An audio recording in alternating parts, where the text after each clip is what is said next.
నమస్తే, welcome to special focus. This is Sunil. అణ్వాయుధ బలం ఉన్న పాకిస్తాన్, సంపన్న దేశమైన సౌదీ, అత్యాధునిక ఆయుధాలకు కేర్ ఆఫ్ అయిన తుర్కీయే అన్నీ కలిస్తే, కూటమిగా ఏర్పడితే ఇదే జరగబోతుందా అంటే అవును అని అంటున్నాయి ప్రపంచ పరిణామాలు. ఇస్లామిక్ నాటో అనే మాట ఇప్పుడు మళ్లీ తెర మీదకు వస్తోంది. ఆ మూడు దేశాలు రక్షణ ఒప్పందం కుదుర్చుకునేందుకు రంగం సిద్ధమైనట్లుగా తెలుస్తోంది. ఈ ఇస్లామిక్ నాటో ఏంటి? అసలు ఈ మూడు దేశాల లక్ష్యం ఏంటి? ఇరాన్, ఇజ్రాయెల్ను కంట్రోల్ చేయడమే లక్ష్యమా, లేదంటే అంతకు మించిన టార్గెట్ ఏమైనా ఉందా?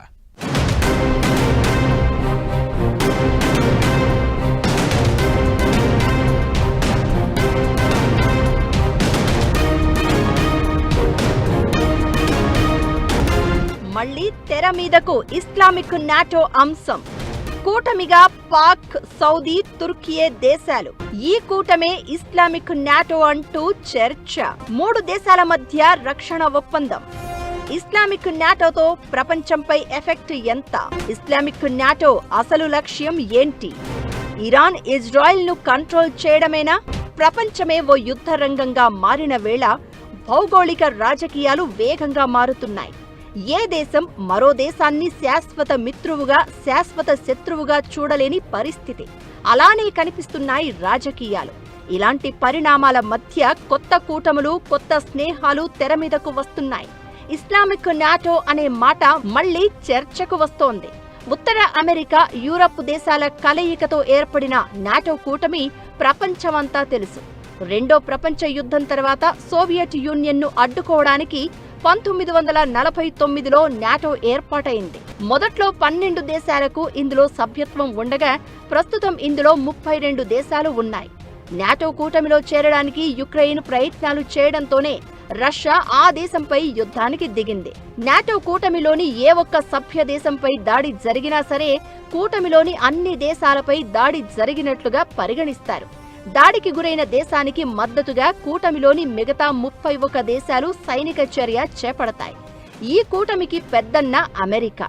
ఇప్పుడు నాటో తరహాలోనే మరో కూటమి ఏర్పాటు దిశగా వేగంగా అడుగులు పడుతున్నాయి. అదే ఇస్లామిక్ నాటో కూటమి. గత ఏడాది సెప్టెంబర్లో సౌదీ అరేబియా, పాకిస్తాన్ కలిసి ఓ వ్యూహాత్మక రక్షణ ఒప్పందంపై సంతకాలు చేశాయి. ఈ అగ్రిమెంట్ ప్రకారం ఒక దేశంపై దాడి జరిగితే 2 దేశాలపైన దాడి జరిగినట్లుగా పరిగణిస్తారు. ఇప్పుడు పాకిస్తాన్, సౌదీ అరేబియాతో టర్కీ కూడా జత కట్టనుంది. సౌదీలోని జెడ్డాలో ఈ మూడు దేశాల నేతలు ఈ ఒప్పందంపై సంతకాలు కూడా చేసినట్లు తెలుస్తోంది. అయితే ఒప్పందానికి సంబంధించిన వివరాలు ఏవీ బయటకు రాలేదు. అయితే అణ్వస్త్ర దేశంగా ఉన్న పాకిస్తాన్, సంపన్న దేశమైన సౌదీ అరేబియా, ఆయుధ సాంకేతికతలో దూసుకుపోతున్న తుర్కీయే కలిసి కూటమిగా ఏర్పడడం ప్రపంచవ్యాప్తంగా చర్చకు దారితీస్తోంది.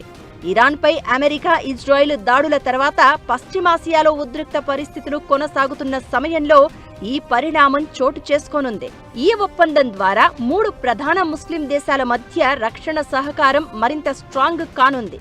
అయితే ఈ ఒప్పందం కింద ఒక్కో దేశం ఏ బాధ్యతలు చేపడుతుంది అనే అంశంపై ఇప్పటివరకు అధికారికంగా క్లారిటీ రాలేదు. ఒప్పందానికి సంబంధించి సంతకాల కార్యక్రమం సౌదీ అరేబియాలోని జెడ్డా నగరంలో జరిగినట్లు తెలుస్తోంది.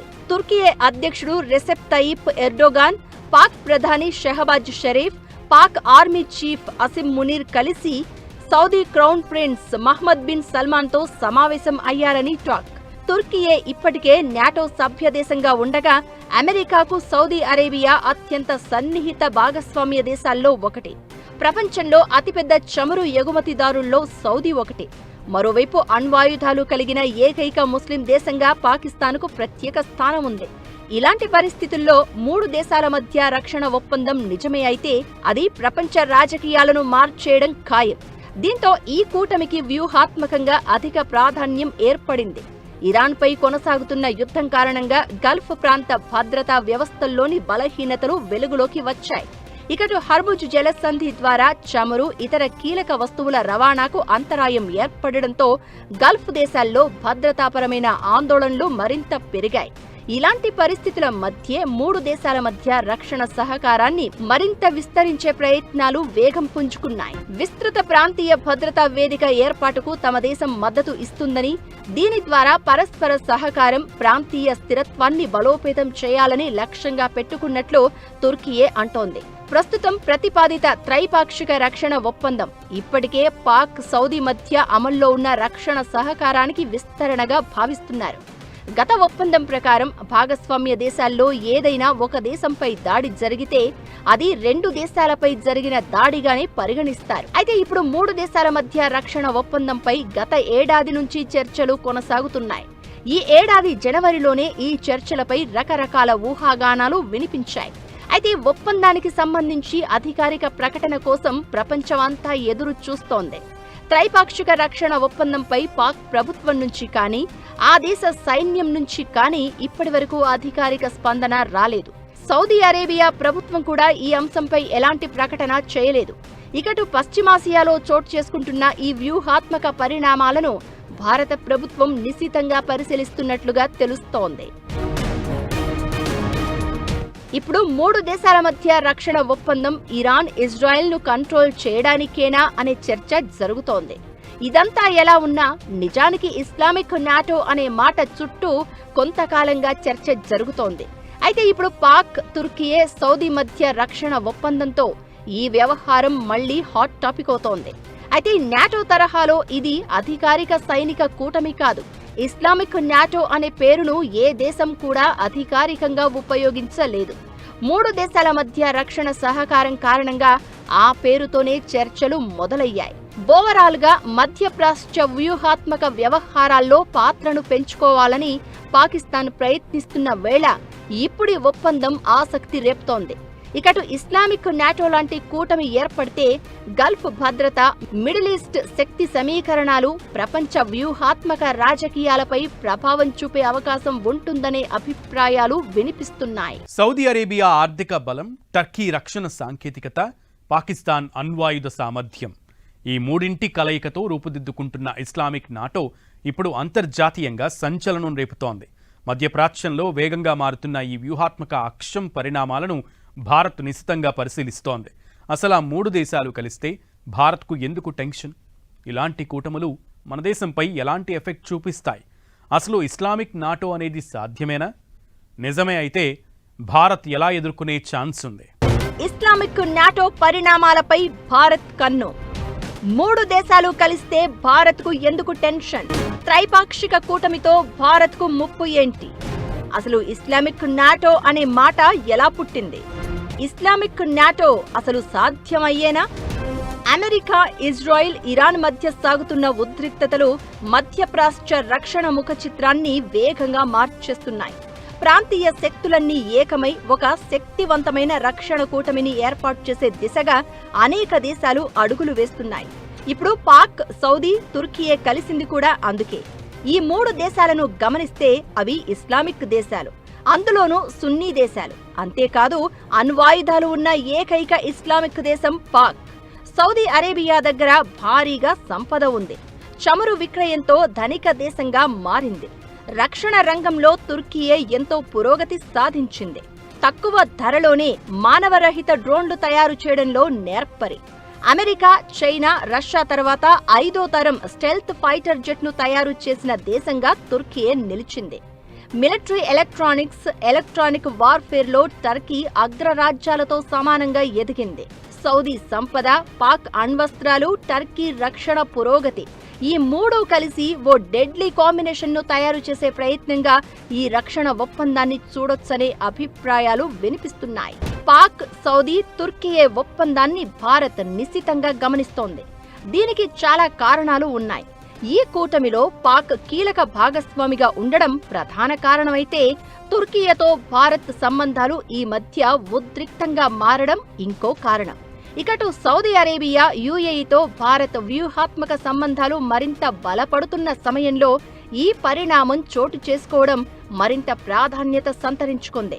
ఇలాంటి పరిణామాల మధ్య తుర్కీయే, పాక్, సౌదీ రక్షణ సహకారం దక్షిణాసియా, మధ్య ప్రాచ్య భద్రతా సమీకరణాలపై ఎలాంటి ప్రభావం చూపుతుందనే అంశాన్ని భారత్ నిశితంగా పరిశీలిస్తోంది. పాక్తో మనకు ఎప్పటినుంచో వైరం ఉంది. తుర్కీయే గత కొన్నాళ్లుగా భారత్ మీద వ్యతిరేకత చూపిస్తోంది. ఇకటు మొదటి నుంచి పాకిస్తాన్కు తుర్కీయే మిత్రదేశం. ఆ దేశం భూకంపంతో విలవిలలాడినప్పుడు భారత్ ఎంత సాయం చేసినా సరే ఆపరేషన్ సింధూర్ సమయంలో పాక్కు సపోర్ట్ చేసింది. పాకిస్తాన్ భారత్పై దాడికి టర్కీ డ్రోన్లను ఉపయోగించింది. అంటే భారత్ శత్రువులు ఏకం అవుతున్నారన్న మాట. ఇక దీనికి వెనక నుంచి సాయం అందించే చైనా లాంటి శక్తులు కూడా లేకపోలేదు. పాకిస్తాన్ ఎప్పుడైతే అణ్వాయుధాలు ఉన్నాయో అది ఎవరు పట్టించుకోవట్లేదు. పాకిస్తాన్కి ఒకే విరోధం ఉన్నది, అది భారతదేశం. వాళ్ళు ఇస్లామిక్ నాటో అనే ఒక ఐడియా తీసుకొచ్చిన, అలాగే సౌదీ అరేబియాతో ఒక ప్యాక్ట్ సైన్ చేసిన, ఇదంతా భారతదేశాన్ని బెదిరించడానికి, భారతదేశానికి ఇబ్బంది పెడతానికి. ఇప్పుడు టర్కీ కూడా కలిపారు. అంతే దాని అర్థం కొంచెం ఇరాన్ పెరుగుతూ వస్తుంది. ఇరాన్ షియా దేశం, సౌదీ అరేబియా, పాకిస్తాన్, టర్కీ సున్నీ దేశాలు అదందరిని పాకిస్తాన్ కలుపుకుంటారు. ఆపరేషన్ సింధూర్ విషయంలో తుర్కీయే చూపించిన వైఖరి తర్వాత పరిస్థితి మరింతగా మారింది. ఆపరేషన్ సింధూర్ ఎప్పటికీ కొనసాగుతుందని ప్రకటించిన భారత సర్కార్ పాక్ భూభాగంలోని టెర్రరిస్టు స్థావరాలపై మరోసారి దాడి చేస్తే తుర్కీయే రియాక్షన్ ఎలా ఉండబోతోంది? ఒప్పందం ప్రకారం పాక్కు మద్దతుగా భారత్పై దాడులు చేస్తుందా? భారత్ ప్రతిదాడి చేస్తే నాటో దేశాల రియాక్షన్ ఎలా ఉంటుందనే ప్రశ్నలు ఇప్పుడు చాలా మందిని వెంటాడుతున్నాయి. ఇదంతా ఎలా ఉన్నా ఇప్పుడు 3 దేశాల మధ్య రక్షణ ఒప్పందం అమల్లోకి వస్తే కశ్మీర్ అంశంతో పాటు దక్షిణాసియాలో భద్రతా పరిస్థితుల విషయంలో పాక్ మరింత ధైర్యంగా వ్యవహరించే అవకాశం ఉంది అనే వాదనలు వినిపిస్తున్నాయి. తుర్కీయేకు ప్రత్యర్థులైన సైప్రస్ లాంటి దేశాలతో భారత్ రక్షణ సంబంధాలను బలోపేతం చేస్తోంది. అయితే పాక్ కీలక సభ్య దేశంగా ఉన్న ఈ కూటమి భారత్కు వ్యతిరేకమని ఇప్పుడే నిర్ధారణకు రాలేమనేది మరికొందరి వాదన. ఇప్పటికిప్పుడు కన్ఫర్మ్ చేసుకోవడం తొందరపాటే అవుతుందనే చర్చ జరుగుతోంది.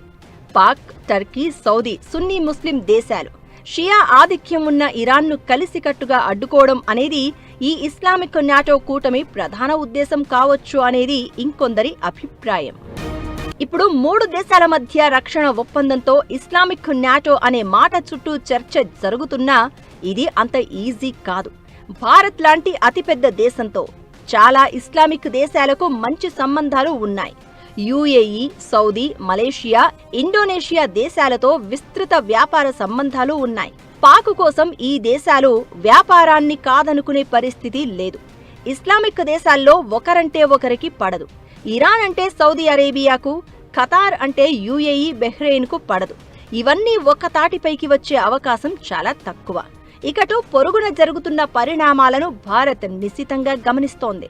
తుర్కీయే మనకు వ్యతిరేకంగా మాట్లాడడం మొదలు పెట్టగానే దాని శత్రు దేశాలైన అర్మేనియా, గ్రీస్, సైప్రస్ లాంటి దేశాలను చేరదీస్తూ వాటితో స్నేహ సంబంధాలను బలోపేతం చేసుకోవడం ప్రారంభించింది భారత్.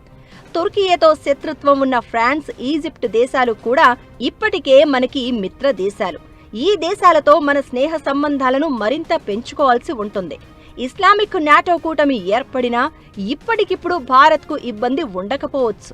అయితే భారత ప్రభుత్వం ఆర్థిక, దౌత్య, సైనిక బలంతో కౌంటర్ వ్యూహాలను రూపొందిస్తూ ముందుకు సాగాల్సి ఉంటుందనే అభిప్రాయాలు వినిపిస్తున్నాయి.